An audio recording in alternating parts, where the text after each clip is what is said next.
यो चाहिँ काँचो सिम्रीकै यो चाहिँ ढुङ्गामा घोटेर प्रत्येक दिन बिहान खाली पेटमा महसँग मिलाएर खानुपर्छ। यो चाहिँ अलिकति बुढाबुढी भइसकेपछि अब हड्डी मकिन्छ, हड्डी चर्किन्छ, लड्छ।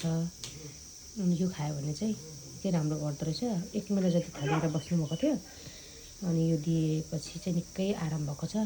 यो सिम्रिक, रातो सिम्रिक, अनि त्यसपछि यो हन्नी मह, अनि यो चाहिँ चौसुर र यो जङ्गली सिलाम भन्छ लाई पानीमा भिजाएर प्रत्येक दिन बिहान खाली पेटमा खानुपर्ने। अनि यो यसरी कुटेर अब यहाँ महसँग मिसाएर, अनि यो चाहिँ काँचो तेल, तोरीको तेलसँग मिसाएर प्रत्येक बिहान खानुपर्छ रहेछ। अनि पहिलाको भन्दा निकै आराम हुन्छ। यो चाहिँ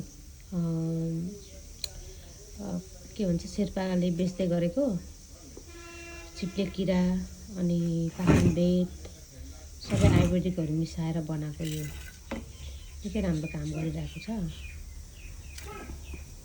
आमै निकै तगडा भइसक्नु भएको छ। तपाईँहरूको पनि यस्तै समस्या छ भने, विशेष गरी हड्डी मक्केको लागि अथवा हड्डी चर्केको, अलिकति दग्दा भएर बसेको लागि यो निकै राम्रो हुँदो रहेछ है। मह, काँचो सिम्रिक, अनि त्यसपछि फेरि रातो है सिम्रिक पनि, अनि मह तेल मिसाएर चाहिँ खाली पेटमा बिहान बिहान यसरी बनाएर खाँदाखेरि निकै उत्तम लाग्छ।